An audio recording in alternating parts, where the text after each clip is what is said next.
आप सभी को महाबोधि टाइम्स के इस प्लेटफॉर्म पे स्वागत है। और बात करेंगे अभी कल जो बिहार के पटना में नियुक्ति पत्र बांटी गई है।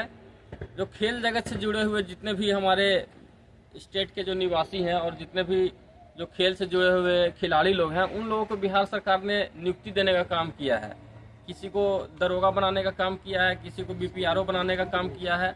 और कुल 81 खेल से जुड़े हुए खिलाड़ियों को बिहार सरकार ने बुला करके नियुक्ति दिया गया है। एक कहावत पहले प्रचलित हुआ करती थी कि पढ़ोगे लिखोगे तो बनोगे नवाब और खेलोगे कूदोगे तो होगे खराब। लेकिन यह कहावत को बिहार सरकार ने ये कर दिया, सिद्ध कर दिया कि नहीं, अगर आप खेलिएगा कूदिएगा तो भी आपको सरकारें जो है नौकरी देने का काम करेगी। और बिहार सरकार इस क्षेत्र में एक लकीर खींचने का काम किया है। ये ऐतिहासिक दिन रहा कल का दिन बिहार सरकार के लिए। और बिहार सरकार के बिहार राज्य के जो खेल में जो रणजी ट्रॉफी खेल रहे हैं, जो हमारे युवा जो क्रिकेट खेल रहे हैं, जो रग्बी फुटबॉल खेल रहे हैं, जो आपको बैडमिंटन खेल रहे हैं, जो आपको कबड्डी खेल रहे हैं, जो भी खेल से जुड़े हुए जो हमारे युवा हैं, वो उन लोगों के लिए बहुत ही प्रोत्साहन भरा डिसीजन है बिहार सरकार का।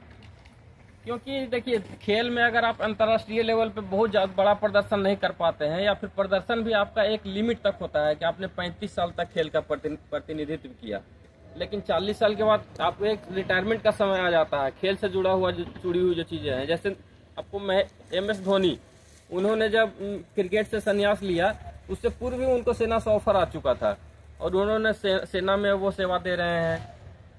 और आपको बहुत सारे लोग हैं जो खेल से जुड़े हुए, जो अभी साक्षी मलिक और इन लोगों को जो है उनको वो भी DSP वगैरह पद पे कार्यरत हैं हरियाणा सरकार में, और केंद्र सरकार की भी नियुक्तियों में उनको दिया जाता है बढ़ावा। तो बिहार सरकार का यह ऐतिहासिक कदम कल साबित हुआ, क्योंकि इससे पूर्व में 10 सालों से 15 सालों से बिहार में किसी भी खिलाड़ी को नियुक्ति पत्र नहीं दिया गया था।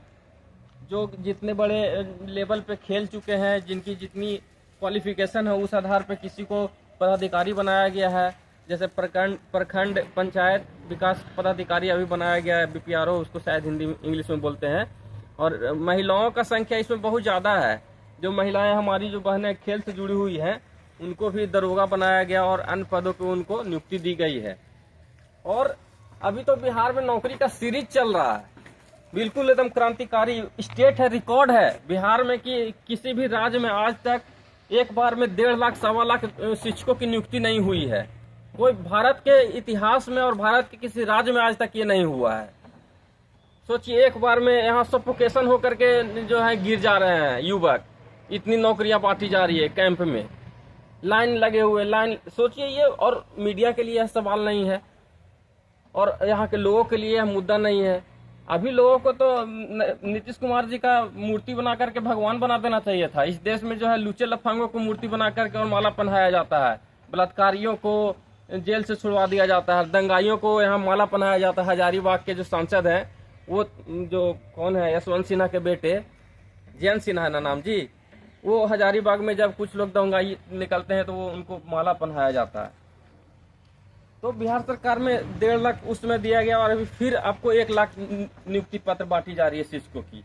इतने बड़े पैमाने पे और इतने कम समय में, बिना धांधली के, बिना कोई लाग लपेट के, बिना कोई देरी किए हुए, अगर किसी राज्य ने ये, मतलब इतिहास क्या बोलिए, इसको सबसे क्रांतिकारी कदम बोलेंगे। कि लोगों को क्या चाहिए। अभी हमारे साथ कुछ, हमारे बैकग्राउंड में कुछ शिक्षक भी आए हुए थे, तो उनसे जब मैंने बोला कि सर आप कुछ बातों को रखना चाहेंगे, तो वो बोले नहीं हमको थोड़ा आदेश है। लोग डरे हुए हैं युवक, इनको नौकरी ज्यादा जरूरी है। नौकरी की महत्ता को ये समझ रहे हैं, इसी महत्ता को हमारे राज्य के लोगों को भी समझना होगा कि नौकरी ज्यादा जरूरी है। आपको कौन किस मुद्दे में भटका रहा है उसमें मत भटकिए। नौकरी कौन दे रहा है, किस सरकार को आना चाहिए और कौन सरकार हमारे भविष्य के लिए अच्छी है, वो मायने रखता है। तो लगातार यहाँ पे लाखों की संख्या में देखिए, अभी ये शिक्षक जो है ट्रेनिंग करके आए हैं, 4 शिक्षक युवक, और ट्रेनिंग करके, और यहाँ जो BRC केंद्र है, यहाँ इनको शायद ज्वाइनिंग के लिए भेजा गया। यहाँ से इनको बताया जाएगा कि आपको कहाँ जाना है, लेकिन क्योंकि कैमरे के सामने ये नहीं आने से डर रहे हैं, तो ये चले गए फिलहाल। बाकी कोई इशू नहीं है, खुशी तो इनको है ही, लेकिन चूंकि डर भी है अधिकारियों से कि नहीं के पाठक सरकार देश है, जो हम लोग को नौकरी चला जाएगा तो दिक्कत हो जाएगा। तो सोचिए नौकरी कितनी जरूरी चीज है। और जो सरकार आपको नौकरी दे रही है उस सरकार को आप आगे लेके आएंगे कि नहीं लेके आएंगे, उनके बारे में आप सोचेंगे। उन्होंने तो आपको कर दिया कल्याण, क्यों नहीं आपको 15 साल से शिक्षक की नियुक्ति निकल रही थी, 10,000, 15,000, 20,000 क्यों नहीं निकल रही थी? कौन सरकार आपको दे रहा है? सोच, इस पे आपको विचार करना होगा। कौन सरकार आपको सिर्फ मंदिर, मस्जिद, कब्रिस्तान, शमशान, समझ रहे हैं, ईद, बकरीद, इन मुद्दों में कौन सरकार आपको उलझाना चाहती है और कौन सरकार आपको नौकरी दे रही है? सोचिए, यूपी में बगल के स्टेट की छात्राएं जो है और जो छात्र हैं बिहार में आकर के शिक्षक की नौकरी ले रही है। सोचने वाला बात है यार कि मतलब जो कि यूपी में भाजपा की सरकार है, लोग फिर की नहीं जोगी जोगी मोदी मोदी लोग कर रहे हैं और वहां के छात्रों को बिहार में आकर के नौकरी लेना पड़ रहा है। तो नौकरी ज्यादा जरूरी है, वो भी समझ रहे हैं। और एक तो बहुत कौतूहल हमको बहुत ये हुआ, आश्चर्य हुआ, पिछली जो नियुक्ति हुई थी 1.25 लाख नियुक्ति जो गांधी मैदान में कैंप लगा के दिया गया था, तो एक महिला बोल रही थी, महिला शिक्षक यूपी की, कि मोदी ये जोगी और नीतीश में कौन अच्छा, बुलडोजर वाले बाबा अच्छा कि नीतीश जी अच्छे हैं? तो वो बोल रही है कि बुलडोजर वाले बाबा। सोचिए, नौकरी उनको नीतीश कुमार ने दिया, यहाँ आकर के नौकरी करने के लिए आ गई, लेकिन बुलडोजर वाले बाबा पसंद है। तो आपकी मानसिकता को हाईजैक कर लिया गया, आपके दिमाग को हाईजैक कर लिया गया है। इसलिए निकलिए इन चीजों से। और जो सरकार आपके भविष्य की चिंता कर रही है, जो सरकार अच्छे कार्यों को कर रही है, उसको प्राथमिकता दें। और 2024 का इलेक्शन आना है, तमाम लोगों से मैं अपील करना चाहता हूं कि अपने बुद्धि विवेक से सरकार को चुनने का काम करें। जो चीज जरूरी है, जो समाज के लिए जरूरी है, वो हो रहा है। और समाज बहुत सारी चीजों को अपने स्तर पे भी कर लेता है। हर एक चीज सरकार नहीं करती है, समाज भी करता है अपने स्तर से तो बहुत सारी चीजें। लेकिन सरकार का जो दायित्व है, शिक्षा, स्वास्थ्य, रोजगार, उसके ऊपर जिस सरकार की प्राथमिकता, उस सरकार को हमें प्राथमिकता देनी चाहिए। तो धन्यवाद बिहार सरकार, नीतीश कुमार जी को मैं धन्यवाद देना चाहता हूँ। तेजस्वी यादव जी को मैं धन्यवाद देना चाहता हूँ कि उन्होंने खिलाड़ियों को भावनाओं को समझा।